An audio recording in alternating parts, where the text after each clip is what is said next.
The best way to appreciate how great God is in a situation where you try everything, you look around and there's no other option, that you have to look to God and He shows up in a very wonderful way. This is a story I don't like sharing. It's how I lost my 9 to 5 and God opened a bigger door for me. About 12 years ago, I was a group manager overseeing 5 companies. On a Friday, I was driving back home by 6 p.m.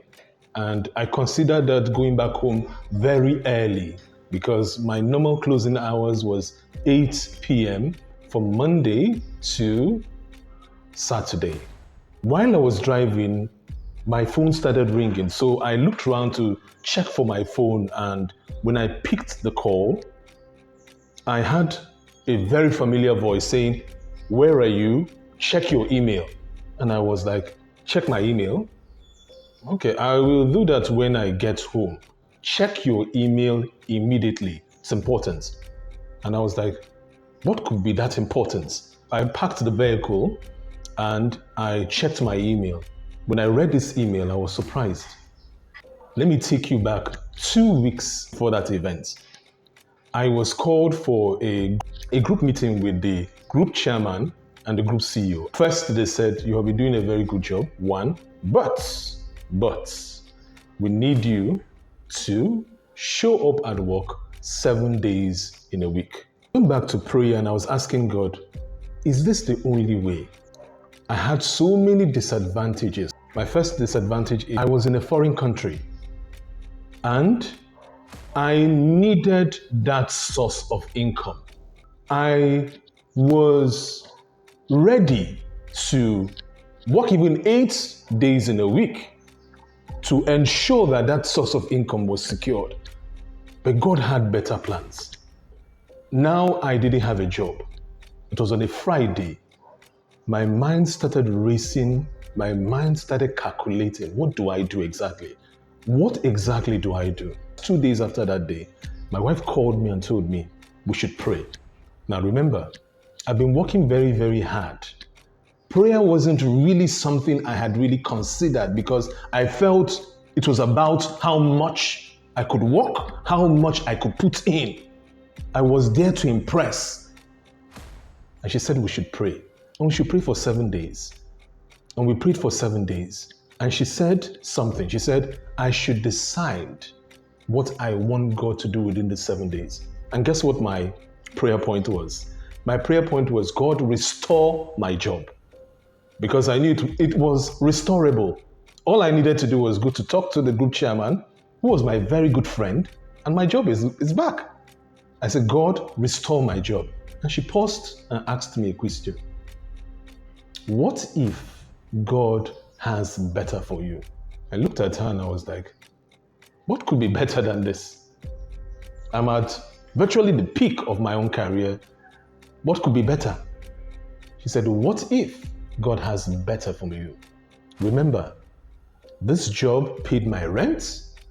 I had a 3-month-old baby. My rent was already due. The car I was using was owned by this company. Everything was tied to this company. And there she is telling me, what if God has better for me? And I didn't see any reason. I didn't see anything better than what I had already, that I was about to lose. But I agreed with her, and in faith we agreed. And that was on a Sunday. We continued the prayer. By Monday, I knew I had lost that job. And I was still believing God that something could happen. But this was the prayer we agreed on. Lord, give me something better. Now, what happened after the 7 days prayer was very, very strange. I decided after the 7 days prayer, I was going to meet a man. I didn't know him very well. And I discussed a project with the man. This man took 3 days for somebody he did not know, for somebody he was not sure of. And he said yes to that project.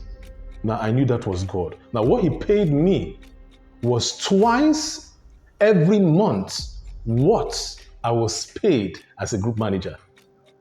Now that wasn't even what God really showed me.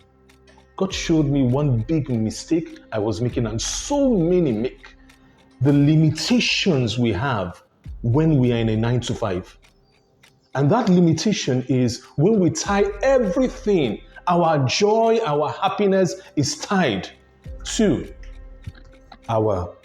my bank account. Think about it. At the end of every month, we are waiting for that alert. We are waiting for that message that will come to our phones that we have been paid for the month. And the day we lose that salary, we are uncertain. God doesn't mean anything to us as long as we are earning money. So I realized that I was a slave to my salary. I was a slave to my bank account. If my bank account goes low, it changes my mood.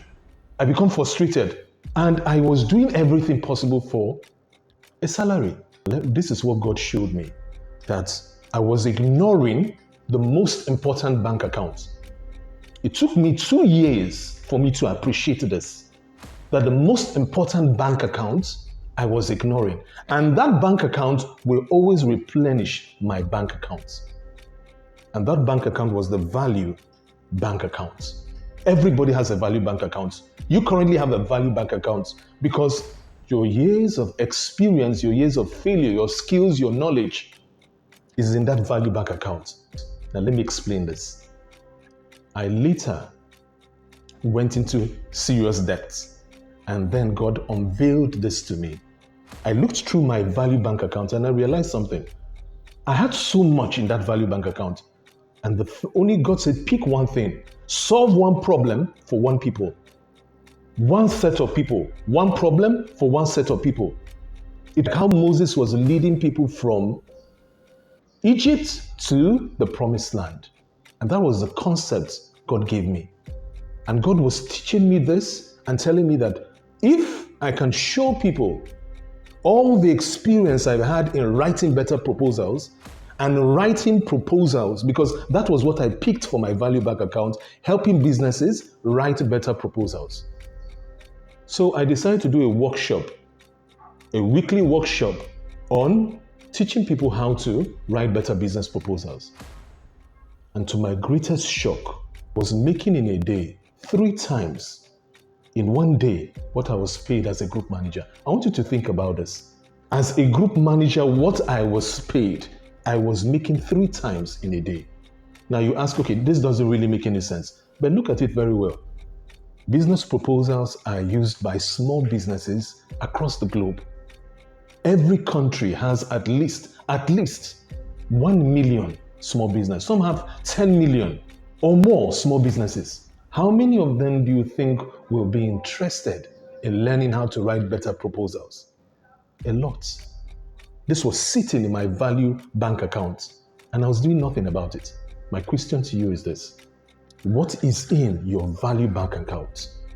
Because that is what will replenish, will not only fill your bank accounts, but you will need to even open more bank accounts. You are sitting on a gold mine. I was sitting on a gold mine and I didn't know. I was going into debt. I was getting frustrated. And I didn't know that I had the answer with me. And God opened my eyes to it. I want you to share your thoughts in these comments. My name is Kobe Obinna Menze. And I'll be sharing more about my story and sharing with you some of the things I learned along the way.